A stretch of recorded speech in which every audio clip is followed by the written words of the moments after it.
J'espère que vous allez bien. Alors aujourd'hui on se retrouve pour le jour 3 du défi budget. Déjà, ça passe vite. En même temps, j'ai hâte que ça se termine, je vous l'avoue. Pour l'instant, tout se passe bien. Je ressens un petit peu de frustration, je vous l'avoue, mais je mange quand même ce qui me plaît, donc ça va. Mais le fait de devoir vraiment peser les aliments et de faire attention à ça, j'avoue que c'est un peu frustrant quand même. Ça, c'est un côté que je n'apprécie pas. Moi, j'aime bien mettre comme je veux, machin. Bon, sauf pour les recettes où il faut peser, mais sinon, en général, voilà, quand je fais des pâtes le midi, bon bah, je fais à la louche au niveau du paquet. En plus, je prends en général la moitié du paquet. Je sais que c'est pour deux. Comme je vous l'ai dit, mes repères sont un peu chamboulés pour une personne au lieu de deux.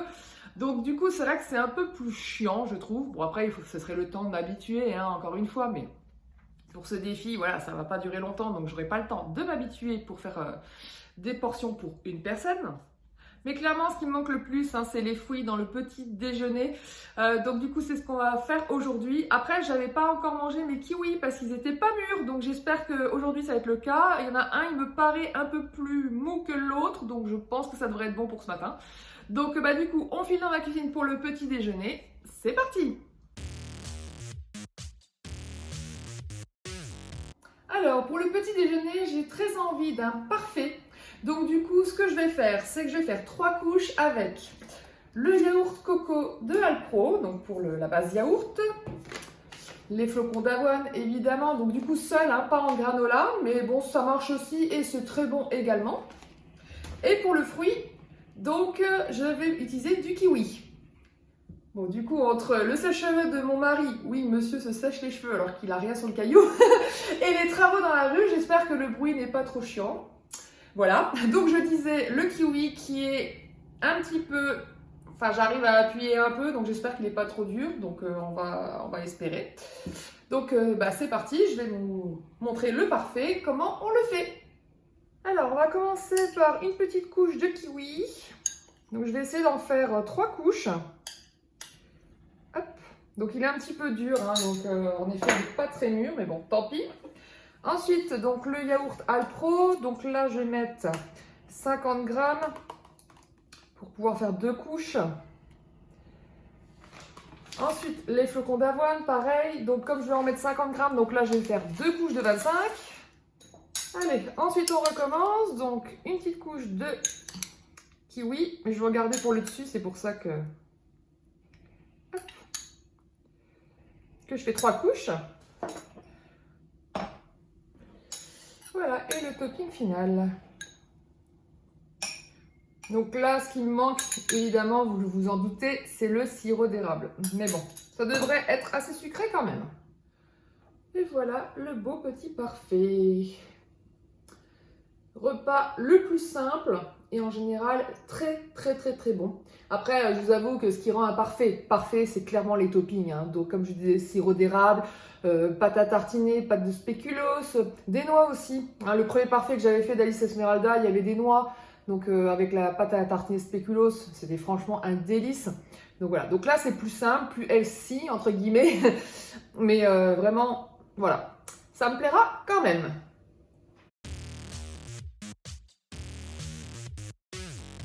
Alors pour ce midi, j'avais pas envie de m'embêter, j'ai tout simplement pris les restes du repas de hier soir. Par contre, comme je vous l'ai dit, c'était pas assez salé à mon goût.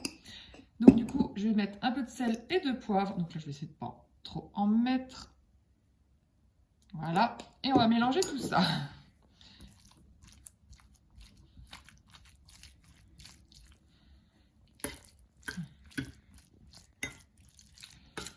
Ça sera très bon. Même meilleur qu'hier, ça c'est sûr. Même si à la vision là, ça donne peut-être pas forcément envie, mais je vous assure que c'est super bon. Voilà. Si vous avez encore jamais testé le fromage de cajou, c'est l'occasion. Et voilà, bon appétit! Bon, du coup, je vous avoue que j'avais encore un petit creux. Donc, du coup, ce que j'ai fait, c'est que j'ai fait un petit bowl. Donc, avec du skyr et de la compote de pommes. Voilà. Donc, c'est typique, normalement, ce que j'aurais dû manger à 4 heures. Mais j'ai trop faim. Donc, on verra bien ce que je ferai à 4 heures. On se retrouve donc pour le goûter de 4 heures et je vous avoue que j'ai vraiment très faim. Du coup, ce que j'avais prévu à la base, c'était juste parce que j'ai mangé à midi, c'est-à-dire un bowl avec du skyr et de la compote de pommes, qui était super bon cela dit, hein. Le mélange des deux, franchement, le combo est vraiment super bon. Par contre, là, clairement, j'ai envie d'un mug cake. Donc, du coup, j'ai essayé de voir en fonction des ingrédients qui me restent s'il est possible que je le fasse. Le problème, c'est que comme il fallait, dans la recette de base, beaucoup de beurre de cacahuète et qu'il m'en reste plus tant que ça, si je veux encore tenir pendant 2 jours et demi, il faut que que j'en mette moins. Donc, ce que je vais faire, c'est que je vais essayer de changer la recette. Parce que je me dis, pourquoi pas, après tout, hein, je vois pas pourquoi ça marcherait pas. Et puis au pire, c'est peut-être juste la texture, mais le goût sera là. Donc, j'ai décidé d'être aventurière et de faire des tests. Du coup, pour ce mug cake, on aura besoin donc de flocons d'avoine. Sauf que là, pour une fois, je ne vais pas le mettre en farine. On va voir ce que ça donne avec les flocons d'avoine tout entiers. Ensuite, du lait de soja et de la compote de pommes. Alors, en fait, ce que je vais faire, c'est une base de porridge. Mais du coup, pour remplacer le yaourt, je vais mettre la compote de pommes et on va le cuire au micro-ondes et on va voir ce que ça donne. Ça devrait fonctionner, normalement, il n'y a pas de raison. Et pour le topping, du coup, du beurre de cacahuète un tout petit peu et du chocolat. Ça, par contre, ça va, j'en ai encore assez pour 3 jours. Donc, je peux me faire plaisir. Voilà, donc c'est parti. Alors, comme la base du porridge, on va mettre 50 g de flocons d'avoine, 100 g de compote, 100 ml de lait de soja. Voilà, on mélange. Allez, ça part au micro-ondes. Donc voilà, à du micro-ondes. Donc ça a la texture d'un porridge, hein, ce qui est logique puisque j'ai pris la même base. Voilà, en tout cas ça marche bien avec la compote de pommes aussi. Donc on va transvaser. Du coup, en topping, du chocolat. Donc vous avez bien le temps de fondre. Et un peu de beurre de cacahuète, donc une cuillère à café.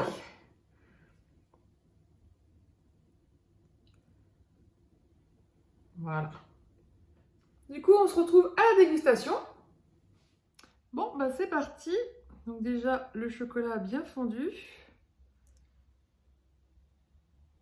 Comme vous pouvez le voir. Alors, verdict.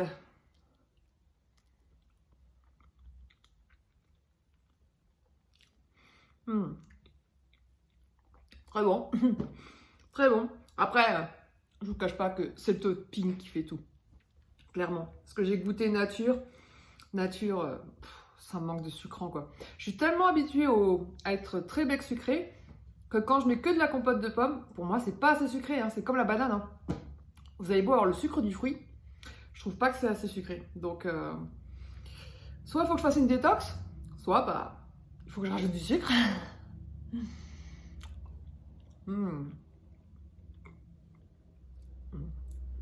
Mais par contre, avec le chocolat et le caramel, enfin le beurre de cacahuète, c'est vraiment trop bon, quoi.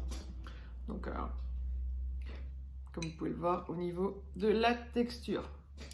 Donc vraiment texture porridge standard. Franchement, compote ou yaourt, je vois pas trop de différence. Donc voilà. On peut très bien manger des porridge à 4 heures. Ça reste un goûter comme un autre. En tout cas, c'est très bon, c'est le principal. Bon, après, c'est sûr que j'aurais bien aimé vouloir faire autre chose, mais comme je n'ai pas tous les ingrédients, je fais avec ce que j'ai. Le principal, c'est que je me régale. C'est tout ce qui compte pour moi. Voilà. Donc, on se retrouve tout à l'heure pour le repas du soir.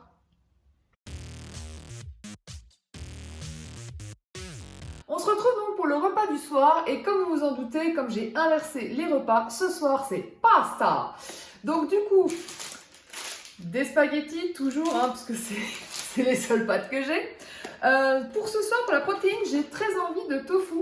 Et je me suis dit que ça serait pas mal de faire comme un tofu brouillé, mais avec de la sauce tomate. Donc du coup, en fait, faire plutôt une bolognaise. Parce qu'en émiettant le tofu et en rajoutant la sauce tomate, ça fera comme une bolognaise. Donc du coup, je me suis dit, ça peut être pas mal. Et pour changer un peu des champignons, je vais mettre des choux-fleurs, donc du coup, dedans. Voilà. Bon, c'est parti!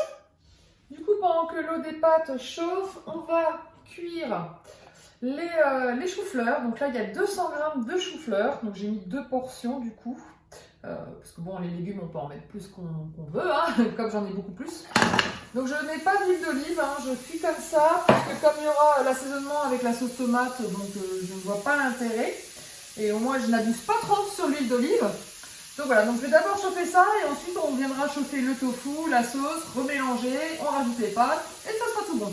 Comme vous pouvez le voir, c'est des repas relativement simples. En même temps, quand il n'y a pas beaucoup d'ingrédients, c'est toujours plus simple. Mais voilà. Ça sera sûrement très bon quand même. Quand vous mettez rien dans la casserole, n'hésitez pas à mettre de l'eau régulièrement, parce que du coup, ça va aider à cuire plus facilement sans accrocher.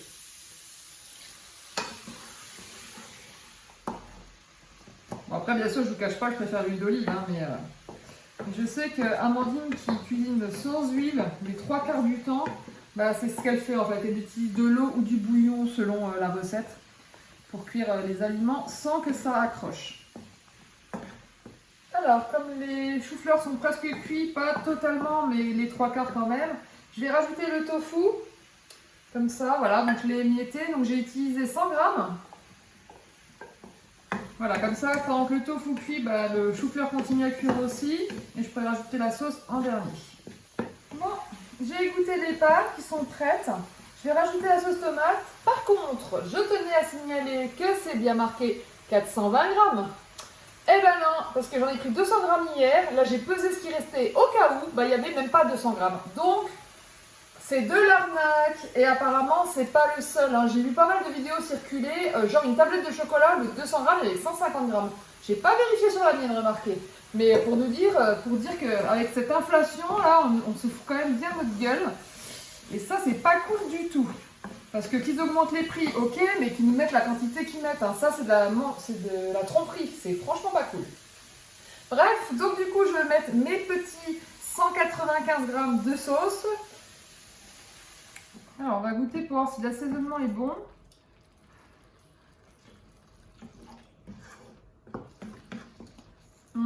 Ça manque un peu de sel.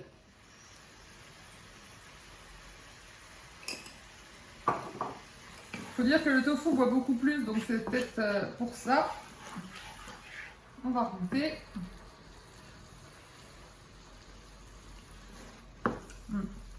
C'est beaucoup mieux.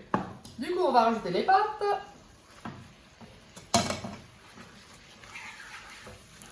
Je vais rajouter un petit peu d'herbe de Provence pour faire un petit peu plus bolognaise quand même. Dans ces cas-là, il ne faut pas hésiter à utiliser les épices de son placard. C'est vrai que j'y pense pas tant que ça, sauf que c'est dans une recette. Voilà, c'est prêt. Là, du coup, je trouve qu'on a une belle quantité quand même, donc je ne devrais pas avoir trop faim. Parce que là, pourtant, j'ai le même nombre de pâtes. C'est vrai que j'ai juste doublé la portion de légumes. Hop là, on verra bien. Soit je mangerai tout, soit je mangerai en plusieurs fois. Mais je pense que ça devrait aller. En tout cas, c'est un plat bien protéiné, ça c'est sûr. Et voilà. Il n'y a plus qu'à déguster.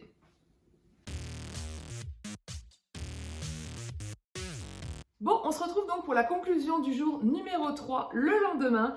Alors, je ne vous cache pas que le repas d'hier soir, j'étais pas fan du tout. En fait, j'aurais pas dû mettre les herbes de Provence, ça a gâché complètement mon plat. Je sais pas pourquoi, mais ça se mariait pas du tout. Le chou-fleur, en plus, je sais pas pourquoi, mais il était pas si décongé que ça. Pourtant, je l'ai fait cuire un bon moment dans la poêle, donc voilà, je suis un peu étonnée, parce qu'en plus, je l'avais coupé exprès en petits morceaux exprès. Bref, donc du coup des petits morceaux croquants, et puis bon avec la sauce tomate, c'est non, en fait le chou-fleur tomate c'est pas trop mon kiff, donc je vais rester sur ma base, donc béchamel ou fromage, hein, clairement, parce que sinon ça ne va pas. Donc il y a ça, et sinon bah, le tofu très bien, par contre vu qu'il était bien émietté, de toute façon on le sentait même pas, mais comme il se mettait bien avec la sauce, il se liait avec les pâtes, donc du coup ça faisait vraiment des spaghettis bolo standard.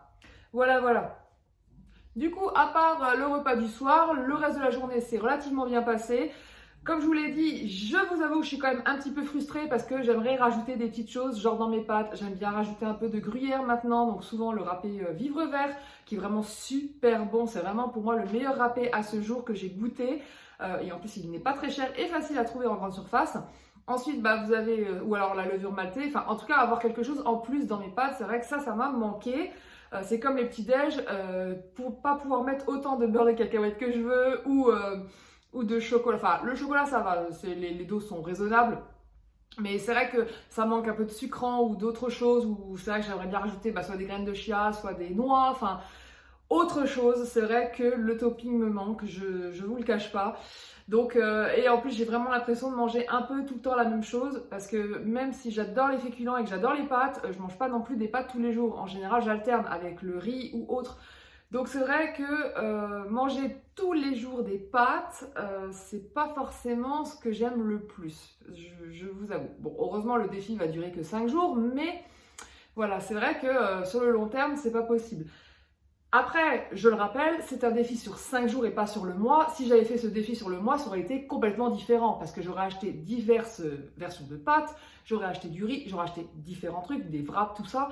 Et chaque jour, j'aurais changé. Parce que ça se serait lissé sur le mois par rapport aux achats. Mais si je voulais vraiment dépenser que 25 € la première semaine, j'avais pas vraiment le choix en fait. Puisque comme je vous l'ai dit, je mange vraiment avec l'intégralité de ce que j'ai acheté en course et rien d'autre. À part, bien sûr, épices, condiments du placard.